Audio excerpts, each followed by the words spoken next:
Good morning, everyone, and on behalf of the Government of Western Australia, welcome to the Mining Industry Summit Driving Respect.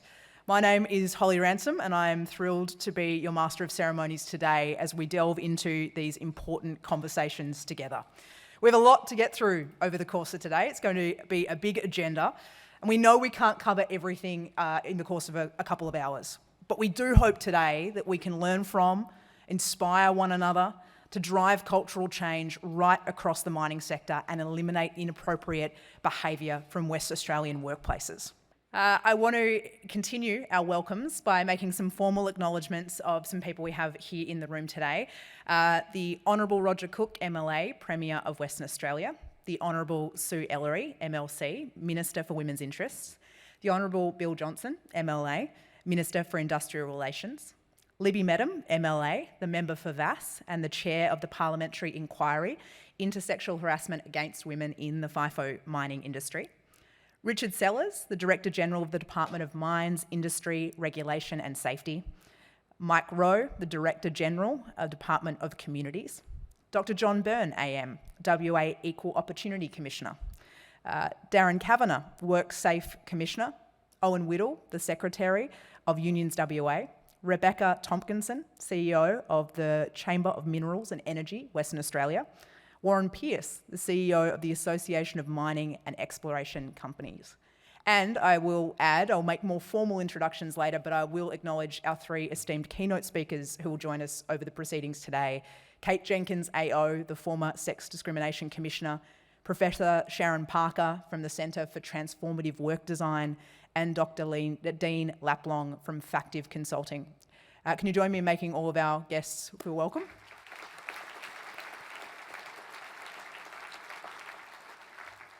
I'd also like to thank each and every one of you for being here. I think it was astonishing to all involved and a credit to the industry's resolve to want to do better that this was as oversubscribed a summit today as it has been. More than 1,000 of you in the room, many more who wanted to be here today, but due to capacity constraints, we've capped at 1,000. But I do want to thank you for making this a priority, for being here to be a part of the conversation, because each and every one of you has a key role to play in the way that change moves beyond this room and beyond conversation into action in our workplaces and in our communities.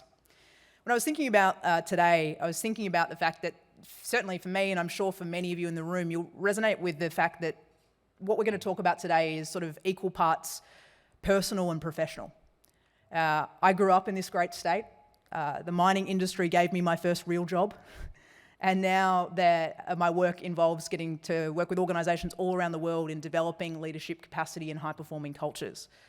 And so when I think about this conversation with a professional hat on today, I think we all know that any industry that inhibits its ability to attract and retain talent of any variety, let alone of more than 50% of the population, is failing to realise the heights of what it's capable of. And I'm sure we'll hear our speakers talk today about studies like the McKinsey study that shows that organisations in the top quartile for gender equality and diversity on executive teams being 25% more likely to have above average profitability.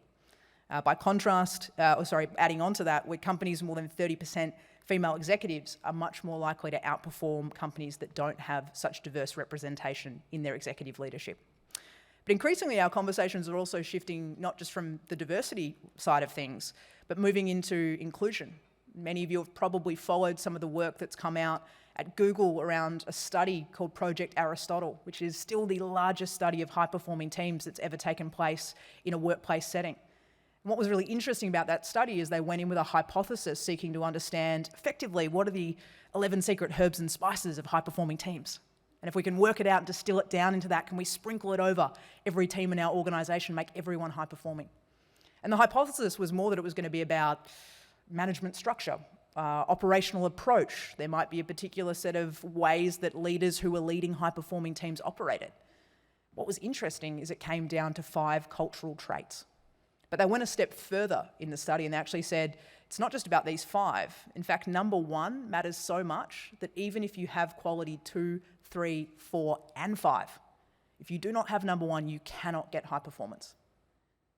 And number 1 was psychological safety, a term we will no doubt talk a lot about over the course of today, but something that says it's okay to take risks, It's absolutely welcomed that you speak up. It's okay to ask questions and challenge the nature of the conversation.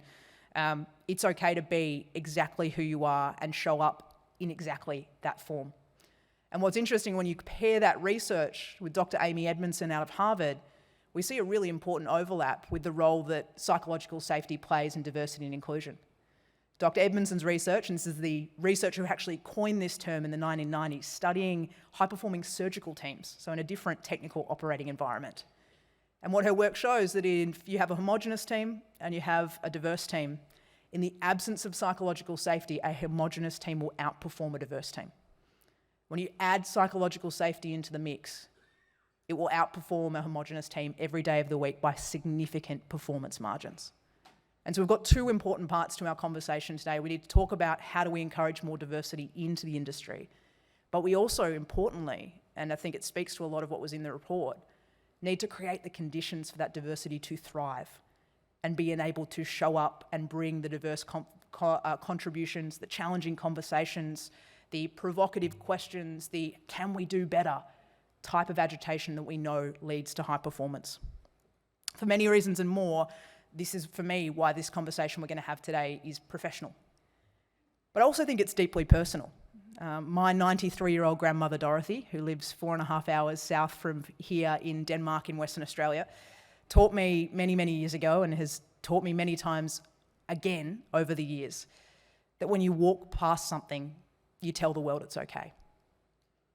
And I think when I stand in this room with sandgroper blood running through my veins, at the cauldron of sporting contest here in this state, no less, I know that I speak for everyone connected to Western Australia in any way, that anything less than the best is not good enough. And so whatever our connective tissue into this conversation is today, as a room full of leaders, this is a moment none of us can walk past. And this is a moment that we can all hopefully look back on in time and go, that was where I stepped up and challenged our workplace to do better. That was where I gathered with other advocates in industry and we meaningfully moved conversation forward. That was where I challenged regulators, industry to do better in a constructive way. And I invite you to be a part of doing exactly that today. Today we're going to talk about the work that's already underway to drive cultural change. We're going to explore the complex challenges facing the industry and attempt to generate solutions. We're going to hear from leaders right across the spectrum. You're going to have the opportunity to ask questions a number of times over in different sessions as well, so please take that on. But importantly too, I would like to think we're a room here of advocates for change and allies. So over the coffee break, at lunchtime, use this as an opportunity to continue to meet and connect with new people in order that we can continue, not just today but beyond, to move the industry and the great state of Western Australia forward.